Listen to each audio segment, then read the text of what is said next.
McGraw in the Morning continues on the Big 550 KTRS. 8:54 here on the Big 550 KTRS. Charles D'Angelo, our good friend, joins us once a month. Charles, good morning. Good morning, McGraw. You've been a nutritionist or a weight loss coach for how long? It's been almost a decade now. Almost 10 years. Mm-hmm. I found you just over a year ago. Lost a whole bunch of weight and got healthy, and I got to tell you, I'm addicted to working out these days. How about eating right? How'd you do with your trip to Dallas?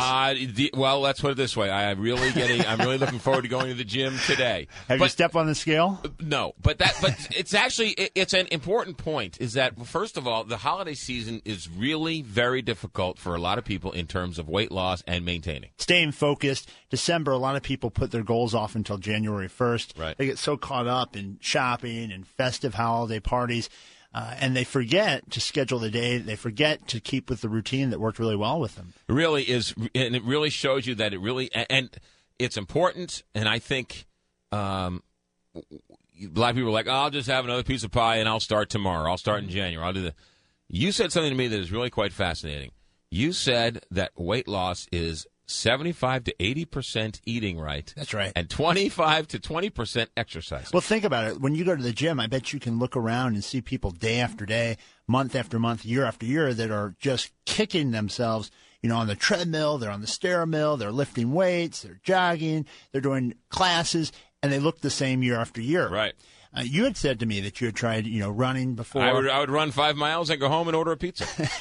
And the eating would cancel out then all the effort that you put in. So the real crux of change is getting your diet correct and making it such that it's a structured routine every day, day in, day out, without fail type of plan. And so if you're thinking about going for that extra piece of pie or having that extra whatever, and you say to yourself, it's as much as you don't want to go to the gym, that's only 25% of the whole problem. equation. 20%. Well, think of it this way. The way that I work with clients is that you set it up so that a person's never really hungry. Mm-hmm. You're eating every couple hours.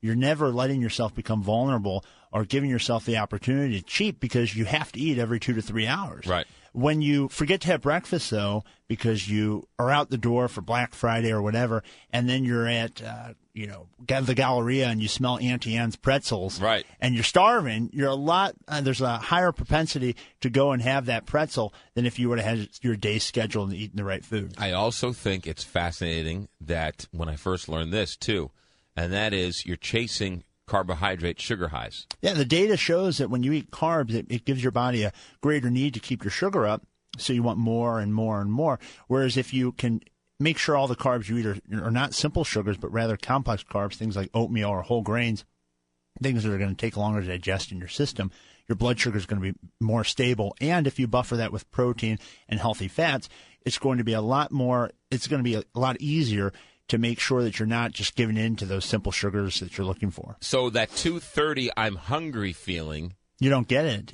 Well, first of all, you're really not hungry. Mm-hmm. Your body thinks it's hungry, but it's not hungry. It's just because of what you've done up to that point in the day. Right, because you had a cheeseburger and a big thing of fries for lunch 2 hours ago. So, oh, my God, I have to have a Snickers bar. You know what? I'll splurge. I'll have a giant supersized Snickers bar. And then at 4 o'clock, you're like, I'm starving you. You're really not hungry, and you're chasing that sugar high, which is part of the bad side. Well, a lot of people just don't know what to do. They don't know why they're getting hungry, if they're even hungry.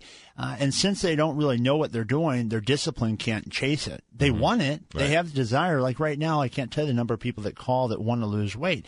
I find that most people that come to see me, it's not a lack of knowledge. It's not that they don't know what's right for them or what's wrong for them, what they should eat or what they shouldn't eat. It's that they can't get themselves to be as consistent as they should. Mm-hmm. They're not making themselves as much of a priority as they should be. And the holidays just accelerate that problem because they're putting themselves on the back burner. They're shopping for the kids. They're shopping for their significant other. They're going to parties. And they're not making themselves as much of a priority as they were.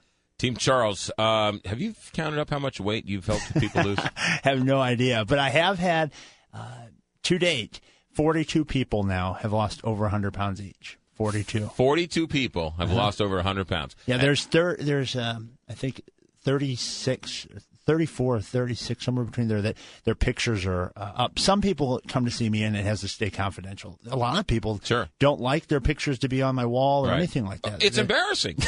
as somebody who lost a bunch of weight, it's embarrassing to say you lost that much weight because I was that fat to begin with. You know, I have to tell a funny story. We got invited to go see Usher. My girlfriend's a huge fan of Usher, right? He was in town recently.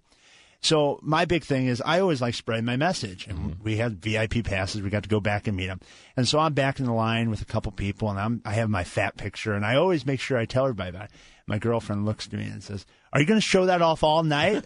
You know, and the reality is I don't look at it as an embarrassing thing. I look at it as something to be proud of. I mean, I used to weigh 360 pounds, and I'm now, a lot leaner, healthy, fit, and have helped so many other people. I don't see it as something that's an embarrassing thing, but I can't tell you the number of people that are embarrassed by showing that they were once that big or that heavy. Team Charles D'Angelo, how do people get a hold of you? Best idea is go to the website, www.charlesdangelo.com, or you can call me, 314-495-3228. And on the website, you got tons of before and after pictures. Tons of before and after pictures, and a shameless plug. Every Thursday, Christine Buck and I, your friend Christine, we talk everything weight loss on Channel 11 at noon. And then you can see a picture of fat McGraw and skinny McGraw. And you can see videos of McGraw and all sorts of things there. Charles, have a good week. You too. You got it. Also, those protein shakes are great.